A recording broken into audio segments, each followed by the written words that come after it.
Speaker pen drive ಪ್ರಕರಣಕ್ಕೆ ಸಂಬಂಧಿಸಿ ದೇವರಾಜೇಗೌಡ ಅವರನ್ನು ಕೂಡಲೇ ಬಂಧಿಸಿ ಹಾಸನ ಜಿಲ್ಲೆಯಿಂದ ಗಡೀಪಾರು ಮಾಡುವಂತೆ ಮಹಿಳಾ ಧ್ವನಿ ಸಂಘದ ರಾಜ್ಯಾಧ್ಯಕ್ಷೆ ಅನ್ನಪೂರ್ಣಗೌಡ ಆಗ್ರಹಿಸಿದರು. ಪತ್ರಿಕಾಗೋಷ್ಠಿಯಲ್ಲಿ ಬುಧವಾರ ಮಾತನಾಡಿದ ಅವರು, ದೇವರಾಜೇಗೌಡ ಅವರು ಹಲವು ಮಹಿಳೆಯರ ಮಾನ ಮರ್ಯಾದೆಗೆ ಧಕ್ಕೆ ಉಂಟು ಮಾಡುವ ರೀತಿಯಲ್ಲಿ ಸಾರ್ವಜನಿಕವಾಗಿ ಹೇಳಿಕೆಗಳನ್ನು ನೀಡುತ್ತಿದ್ದಾರೆ ಎಂದು ಆರೋಪಿಸಿದರು. ಮಹಿಳೆಯರ ಗೌರವವನ್ನು ಕಾಪಾಡುವುದು ಸಮಾಜದ ಪ್ರತಿಯೊಬ್ಬರ ಕರ್ತವ್ಯವಾಗಿದ್ದು, ಅವಹೇಳನಕಾರಿ ಹೇಳಿಕೆಗಳು ಸಮಾಜದಲ್ಲಿ ಕೆಟ್ಟ ಸಂದೇಶವನ್ನು ನೀಡುತ್ತವೆ ಎಂದು ಹೇಳಿದರು. ಮುಂದಿನ ಮಾರ್ಚ್ 7 ಮತ್ತು 8ರಂದು ನಡೆಯಲಿರುವ ಮಹಿಳಾ ಸಮಾವೇಶದಲ್ಲಿ ಈ ವಿಷಯವನ್ನು ಪ್ರಮುಖವಾಗಿ ಪ್ರಸ್ತಾಪಿಸಲಾಗುವುದು. ಜಿಲ್ಲೆಯ ಎಲ್ಲಾ ಮಹಿಳಾ ಸಂಘಟನೆಗಳು ಒಂದಾಗಿ ಸೇರಿ ದೇವರಾಜೇಗೌಡ ವಿರುದ್ಧ ಹೋರಾಟ ಹಮ್ಮಿಕೊಳ್ಳಲಿವೆ ಎಂದು ತಿಳಿಸಿದರು. ಮಹಿಳೆಯರ ಗೌರವಕ್ಕೆ ಧಕ್ಕೆ ಉಂಟು ಮಾಡುವ ಯಾವುದೇ ಹೇಳಿಕೆ ಅಥವಾ ನಡೆನುಡಿಗಳನ್ನು ಸಹಿಸಲಾಗುವುದಿಲ್ಲ ಎಂದು ಎಚ್ಚರಿಸಿದರು.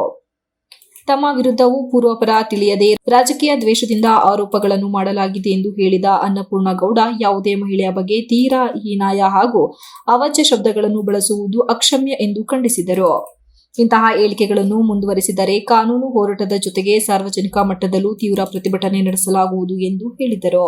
ದೇವರಾಜೇಗೌಡ ಅವರ ಹೇಳಿಕೆಗಳು ಹಾಗೂ ವರ್ತನೆ ಕುರಿತು ಸರ್ಕಾರ ಹಾಗೂ ಪೊಲೀಸ್ ಇಲಾಖೆ ಗಂಭೀರ ತನಿಖೆ ನಡೆಸಬೇಕು. ಮುಖ್ಯಮಂತ್ರಿಗಳು, ಗೃಹ ಸಚಿವರು, ಉಪಮುಖ್ಯಮಂತ್ರಿಗಳು ಹಾಗೂ ಪೊಲೀಸ್ ಮಹಾನಿರ್ದೇಶಕರು ಈ ವಿಷಯದಲ್ಲಿ ಮಧ್ಯಪ್ರವೇಶಿಸಿ ಸೂಕ್ತ ಕ್ರಮ ಕೈಗೊಳ್ಳಬೇಕೆಂದು ಮನವಿ ಮಾಡಿದರು.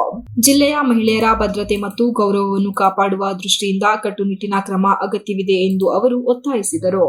ನೊಂದಿರುವ ಮಹಿಳೆಯರಿಗೆ ನ್ಯಾಯ ದೊರಕುವಂತೆ ಕ್ರಮ ಕೈಗೊಳ್ಳಬೇಕು. ಮಹಿಳೆಯರ ಮಾನ ಮರ್ಯಾದೆಯನ್ನು ರಾಜಕೀಯ ಲಾಭಕ್ಕಾಗಿ ಬಳಸುವವರ ವಿರುದ್ಧ ಸಮಾಜವೇ ತೀರ್ಪು ನೀಡಬೇಕೆಂದು ಅವರು ಹೇಳಿದರು. ಅಷ್ಟೇ ವಿಷಯ. ಸ್ವಾಗತಣ್ಣ. ನಾನು 1 ಲಕ್ಷ ಅಲ್ಲ, 1 ರೂಪಾಯಿ ಇಸ್ಕೊಂಡಿಲ್ಲ. ಅವಳು ಏನೇನು ಮಾಡಿದಾಳ, ಅವನಲ್ಲಿಂದ ನೋಟಿಸ್ ಕಳಿಸಿದಾನಂತ ಅವರಿಗೆ ಸಂಬಂಧ. ನಾನು ಆ ಆಡಿಯೋಕ್ಕೂ ವಿಡಿಯೋಕ್ಕೂ ಸಂಬಂಧ ಇಲ್ಲ. ಅವ್ರೇನಾರ ಕಂಪ್ಲೇಂಟ್ ಕೊಡ್ತಾರ, ನಾ ಸ್ಟೇಷನ್ಗೆ ಬರ್ತೀನಿ, ಕೋರ್ಟಿಗೆ ಹಾಕ್ತಾರ, ನಾನು ಅಲ್ಲಿ ಜಡ್ಜ್ ಹತ್ರ ವಾದ ಮಾಡ್ತೀನಿ, ಅವರನ್ನು ಕರ್ಕ ಬರ್ತೀನಿ ನೊಂದವ್ರು. ಅದು ನನಗೇನೋ ಗೊತ್ತಿಲ್ಲ, ಅದಕ್ಕೂ ನನಗೂ ಸಂಬಂಧ ಇಲ್ಲ. ಅವರು ತಾಯಿ ಮಗಳಿಗೆ ಅದು ನನಗೆ ಗೊತ್ತಿಲ್ಲ ಬಿಡಿ, ಅದು ಯಾವುದು ಆಡಿಯೋ ಅವೆಲ್ಲ ನನಗೆ ಗೊತ್ತಿಲ್ಲ. ಅವ್ರು ಏನಾರು ಅವರು 1 ನಿಮಿಷ ಕೇಳಿ, ಅವರು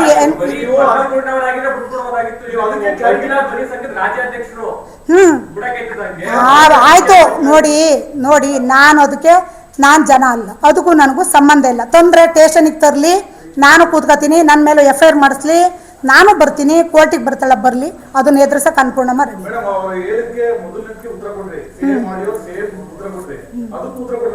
ಅದಕ್ಕೆ ಉತ್ತರ ಕೊಡ, ನಾನು ತಗೊಂಡಿದ್ರೆ ತಾನು ಉತ್ತರ ಕೊಡೋದು. ಸ್ಟೇಷನ್ ಮಟ್ಟದಲ್ಲಿ ನಾವು ಹೋದಾಗ ಬೆಂಗಳೂರಲ್ಲಿ 205 ಕಿಲೋಮೀಟರ್ ದೂರದಲ್ಲಿ ನಾವು ಏನು ಮಾಡಬೇಕು ಅಂತ ನೀವೇ ಅಂದಾಜು ಮಾಡಿ. ಇವರಿಗೆ 50-40 ಲಕ್ಷ ದುಡ್ಡು ಉಳಿಸ್ಕೊಡ್ಬೇಕು ಮಾಡಬೇಕು ಅಂದಾಗ ನಮ್ಮ ಕತೆ ಏನಾಗಿರುತ್ತೆ, ಅಲ್ಲಿ ಕೇಸ್ ತಗೊಳಕ್ಕೆ ಇರಂಗಿರಲ್ಲ.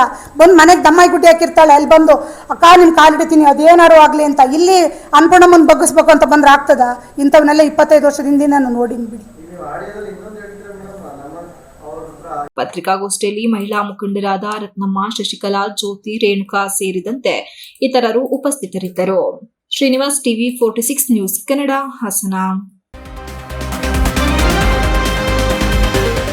You are watching TV 46 News Kannada.